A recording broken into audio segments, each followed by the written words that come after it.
Welcome back to another Friday video, everybody.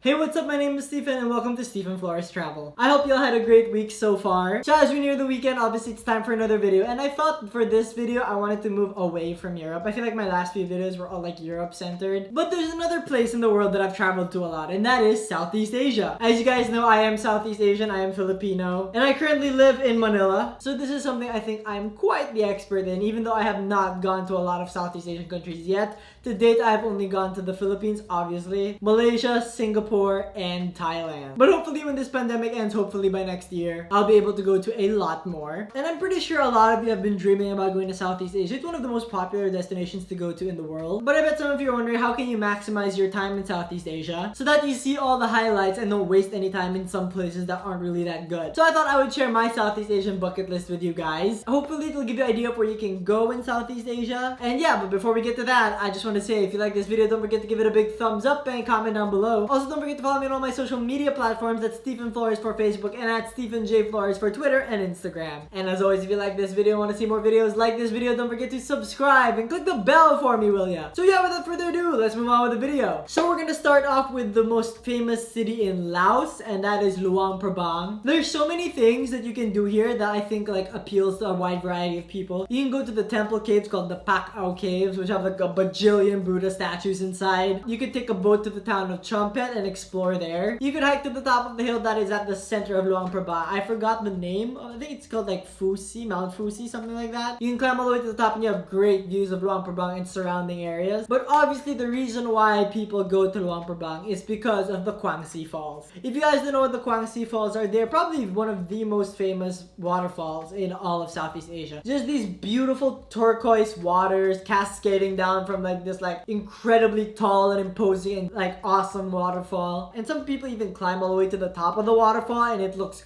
gorgeous from up there. So yeah, if you guys want to see a more off the beaten path destination, then Luang Prabang in Laos might be for you. Next is Palawan Island in the Philippines that has two very popular areas that tourists go to. That one is El Nido and the other one is Coron. Imagine karst rocky mountains surrounded by like the bluest waters you've ever seen, and you go from beach to island to island, just hopping all over the place. And not only that, you can also go hiking. There are some hot springs. It literally has something for everyone, and it's a province that really has so much to offer, and I love it for that. I personally have never been, but I hope to go very soon. I was supposed to go a few years ago, but my flight got canceled, which was sad. But yeah, if ever you guys find yourself in the Philippines and want to go to like a bajillion beautiful white sand beaches, Palawan is the place for you. Next up is the island of Borneo. Now I'm going to be talking about mainly Malaysian Borneo because that's where I've been. But you can also go to Indonesian Borneo. And if you're a country counter, you can also go to the tiny little nation of Brunei. Some interesting things to see there too. But we're going to be talking about Malaysian Borneo. You can cruise down the Kinabatangan River and see a bunch of wildlife. By the way, remember, Borneo is one of the greenest places on earth. You can also hike to the top of Mount Kinabalu, which is one of the highest peaks in Southeast Asia. Or you can go for the city life in Kota Kinabalu. Like most of these destinations, there's just so much you could do. And it's gorgeous, off the beaten path, and it's a good like contrast to peninsular Malaysia, if you know what I mean. Next up in Indonesia, we have the island of Java. Java is such a volcanic island. There are so many volcanoes on there. You can see Mount Ijen, which is famous for its blue fire. Yeah, blue fire, guys. Or you can go and see Mount Bromo, which is breathtaking. And not just that, two of the most famous temples in the entire world, Parambanan Temple and Borobudur, are located a short distance away from Yogyakarta. And of course, there's the capital city of Jakarta and the nearby city of Bandung that have a lot of attractions too. I think I just really like places, or really recommend places where you can do a lot, where you can spend 2 weeks and not get bored just because of the amount of things there are to do. And yeah, Java is one of those places. Next up is the Burmese city of Bagan. Imagine a city with 2,000 temples and you pay for a 5-day pass and you can explore all of them on a motorbike. Doesn't that make you feel like Indiana Jones? Because that's exactly what Bagan is like. You can see sunrise at certain temples and sunset at certain temples. Or if you have enough money, you can take one of those hot air balloons and see the sunrise. Overall, a beautiful, magnificent place with just like sprawling, like orange colored temples literally everywhere. You can also climb to the top of this one rock at forgot what the name is, but like you can climb all the way up and it has great views of the entire Bagan. I don't know how you can make a Southeast Asia list and not include it, so that's why it's here. We are now down to our top 5, and at number 5, we have the island nation of Singapore. Singapore is a very, very interesting city. I've been to it about 2 or 3 times, but not in the last like 5 or 6 years. They have Sentosa Island, which is really fun for families. You can go on the luge or go to Universal Studios. They have a little China and a little India, if I remember correctly. And it's just like really, really beautiful areas where you can just eat so much street food. And street food is actually one of the biggest things to do in Singapore. You can see the gardens by the bay. You can go to the various parks that they have. And even their airport looks like a resort. It's that amazing. I can't make a Southeast Asian list and not include Singapore. So there it is. Next up, we have the island of Bali. Probably one of the most famous islands in the entire world. I personally haven't been, but I really want to go there. You can go to Ubud and see the Tegalalang rice terraces. You know, that's where the people like swing on that kind of thing. There are also a bajillion different waterfalls and temples and beaches and cafes and restaurants and clubs and bars. It skews a bit towards older people, but there's just so much to do. You can see traditional Indonesian dances and ceremonies. You can go surfing on the beach. It's a good mix of a lot of things to do, and I really highly recommend it. Next up in Vietnam are the cities of Hoi An and Hue. Hoi An and Hue are both stunningly beautiful cities. Like imagine like colonial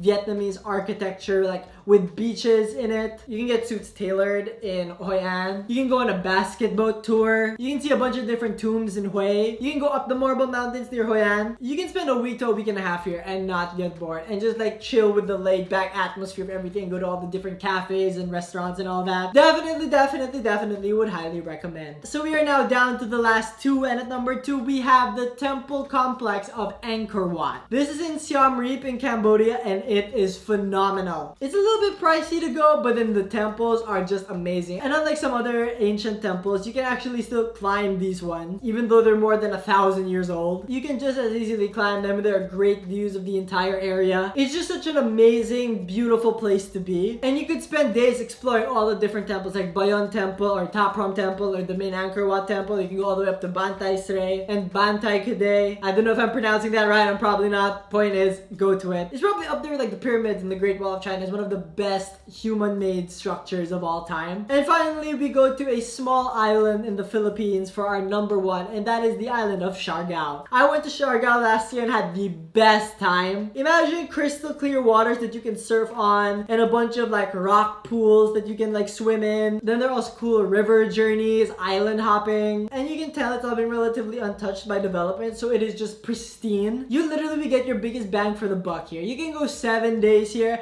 and not get tired of anything. Plus, it has a cool bar and club culture too, which is really nice. So yeah, that's my number 1 pick for Southeast Asia. A little bit biased because it's in the Philippines and you know, I'm Filipino, but you know, we got it all. So yes, that is it for today's video. I hope you guys enjoyed. Where would you guys recommend people go to Southeast Asia if you've been? Do you live in Southeast Asia? If you do, where in your country would you recommend people go to? I want to hear about it. Comment them down below. And yes, I will see you guys on Tuesday for our next video. Thank you so much for watching. If you liked it, click subscribe button, like button down there. The last videos are to my left and to my right, and down in the description on my social media stuff. Like me on Facebook, follow me on Twitter, follow me on Instagram. Until next time, guys. See ya.